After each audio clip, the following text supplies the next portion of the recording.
Malala Yousafzai's story, written by Rebecca Langston George, illustrated by Jana Bach. Scarcely 5 feet tall and only 17 years old, a schoolgirl from Pakistan stood before the microphone. Her courage was legendary.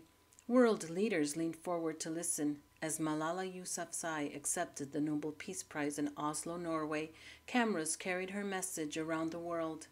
In her home country, a female could be beaten for public speaking, but Malala was not afraid. Strength, power, and courage pulsed inside her. She became the youngest Nobel Peace Prize winner on December 10, 2014. Malala lifted her voice for children everywhere. This award is not just for me. It is for those forgotten children who want education. It is for those frightened children who want peace. It is for those voiceless children who want change. Malala had become the voice for equal education. She almost lost her life for it. Malala's own education started early. Her father, Zayuddin Yousafzai, ran a school in Mingora, a town surrounded by snow-capped mountains in the Swat Valley of Pakistan. From the time she could walk, she visited classes. She even pretended to teach. Malala loved school. Not all Pakistani children had Malala's opportunities. Many families couldn't afford to pay for school. Others only paid for their sons' educations. Those parents believed daughters should cook and keep house. Malala's own mother didn't learn to read or write when she was young, but Malala's father believed girls deserved the same education as boys. He encouraged Malala and her younger brothers, Kushal and Atal, to study. He also let many poor children attend his school for free. Malala thrived at school. She worked hard and received many trophies and awards. Not only could she speak and write her native Pashto language, but she also spoke fluent English and Urdu, Pakistan's national language. But Taliban leaders who controlled the area were against letting girls go to school. They declared that females should be separated from males. They wanted to outlaw education for girls. They also tried to force women to wear garments called burqas to cover their entire bodies and faces. Members of the Taliban intimidated school leaders. One ordered Zayuddin to close his school because girls and boys used the same entrance.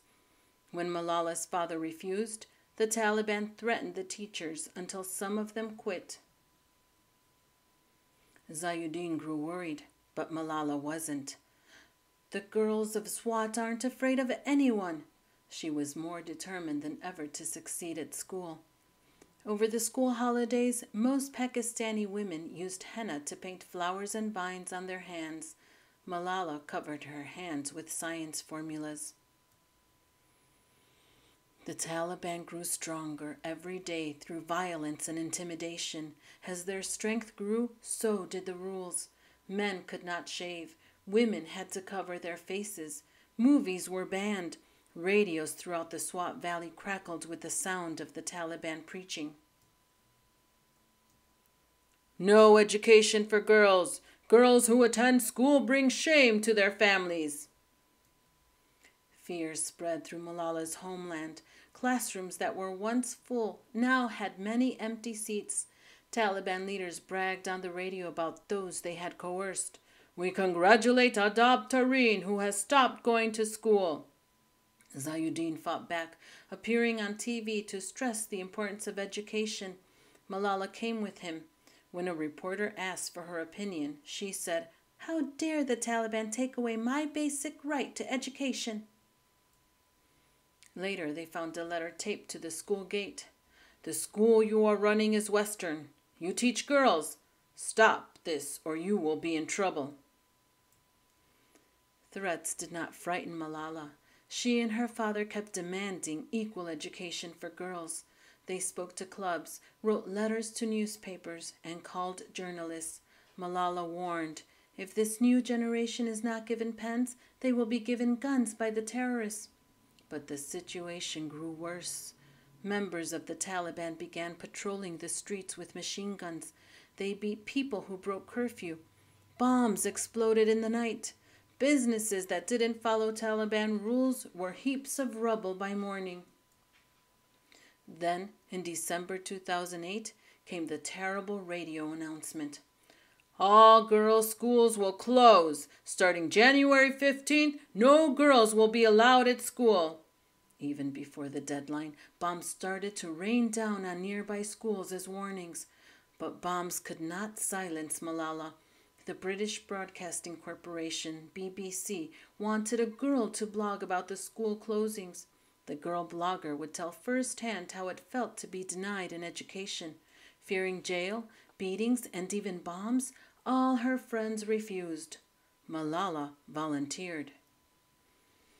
She borrowed her pen name, Gul Makai, from a Pakistani figure who had fought against British oppression long ago. Internet service and power were unreliable in Pakistan, so Gul Makai spoke by phone to a BBC reporter who typed her blog for the next 2 months. The blog first appeared in Urdu on January 3, 2009.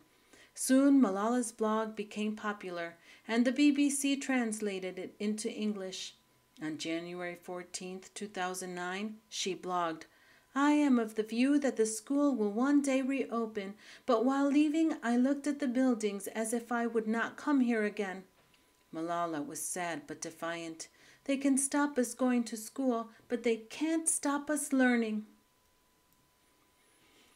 Activists like Malala grew more and more angry. Finally, the Taliban began to allow girls who were 10 years old and younger to go to school, but Malala was 11. She and her friends left their blue school uniforms at home. Dressed in street clothes, they hid books under their shawls and pretended to be younger than they were. Lying about their ages was gravely dangerous. If caught, the students and their teacher would have been publicly beaten or executed. Life grew more dangerous every day. Pakistan's army began to fight the Taliban. Gunfire and screams filled the air. No one, not even defiant schoolgirls, dared to brave the streets. In May 2009, the army announced everyone must evacuate. Cars, motorcycles, trucks, and donkey carts piled with possessions jammed the one open road. Taliban members watched from behind their machine guns as 2 million people fled the Swat Valley. Hot tears trickled down Malala's face as she stuffed a few clothes into a small bag. She reached for her books, but her mother said there was no room. Heartbroken to leave them behind, Malala prayed her books would be there when she returned. Scrambling to get out with their lives, Malala's mother, father, and brothers crowded into a neighbor's van. Malala squeezed into her friend's car. The Taliban had already tried to take her rights, her education, and her voice. Malala prayed they wouldn't come after her home. Refugees flooded the villages outside the Swat Valley. The United Nations Refugee Committee opened camps filled with white tents to house people, but they quickly became overcrowded. Poor sanitation led to the spread of disease. Rumors of the Taliban infiltrating the camp sparked fear in many weary hearts. The Yousafzai family was fortunate to have relatives they could stay with, but the friends who had driven them out of Mingora were going elsewhere. With no car of their own, they walked the 16 hot, dusty miles. Malala's 12th birthday came in July, but there was no celebration, no cake, no party. In fact, no one even remembered. But Malala made a birthday wish anyway. She wished for peace. When they returned home 3 months later, the fighting had ended, but Mingora had changed. Shops were demolished. Gray skeletons of burned cars littered the roads. The school's walls were peppered with bullet holes, but there was no sign of the Taliban. Zayuddin resumed classes within days, classes for boys and classes for girls. Malala was back at school, but her life would never be the same. The Taliban's effort to ban girls from school had made international headlines. Friends and neighbors had guessed she was Gul Makai. Her blogs, speeches, and interviews had made Malala internationally famous. South African Archbishop Desmond Tutu nominated her for an award. Pakistan renamed its Peace Prize to the National Malala Peace Prize in her honor. By the end of 2011, Malala's life was full of TV, radio, and newspaper interviews. Her picture was everywhere. Soon, Malala learned that the Taliban was not gone. Taliban leaders began to threaten her on the internet, saying she was working for the West. They announced Malala was on their hit list. The police warned the Yousafzai family to leave, but Malala refused to hide. She refused to be silenced. Malala's mother, Tor Pekai, feared for her daughter's safety. Though the school was a short distance from their home, Tor Pekai insisted Malala ride the school bus. Despite her fears, she was proud of her daughter. In fact, Malala inspired her mother to go to school. Tor Pekai scheduled her first reading lesson on October 9, 2012. As Tor Pekai arrived at school for her first lesson, Malala and her friends boarded the school bus to go home. Sitting on benches under the canvas roof, they laughed and sang. Suddenly, the bus lurched to a stop. A man lifted the canvas cover. "Who is Malala?" No one spoke. The only movement was the girls' eyes darting in concern toward their friend. That was enough. The man pointed a gun at Malala. 3 shots shattered the silence. The bus driver sped Malala along with her wounded friends Shasia and Kainat to the hospital. Hours passed in a swirl of confusion.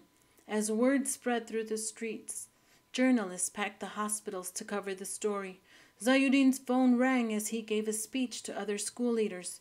He hurried to the hospital, pleading to the crowd, "Pray for Malala." Tor Pekai arrived home as neighbors poured into the house with the bad news. A friend called to say Malala would be taken to another hospital by helicopter. Tor Pekai and her neighbors rushed to the roof to watch Malala's helicopter fly overhead. Lifting her headscarf into the wind, she prayed, "God, I entrust her to you." Hours stretched into days, but Malala scarcely noticed. Her brain swelled. As she lay unconscious, the Taliban announced the girl would not be spared, and she would be targeted again if she survived. Doctors performed surgery to reduce the swelling in her brain. Then an infection nearly killed her. Eventually, Malala was flown to a hospital in Birmingham, England, to receive more surgery and keep her safe from further attacks. News of the girl shot by the Taliban spread around the world, as the girl who had fought for education fought for her life. Thousands of cards arrived for her. Hundreds of stuffed animals and flowers poured into the hospital. But what Malala wanted most were her school books. Doctors performed many surgeries on Malala over the next few months. Surgeons repaired her drooping eye and fixed her facial nerves so she could smile. They implanted a hearing device in her ear. She stayed in the hospital for 3 months. During that time, her school friends in Mingora kept a seat empty for her. Bullets did not silence Malala for long. On July 12, 2013, she delivered a speech before world leaders at the United Nations. She declared, "One child, one teacher, one book, and one pen can change the world." The audience responded with a standing ovation for the girl who had fought for the right to learn.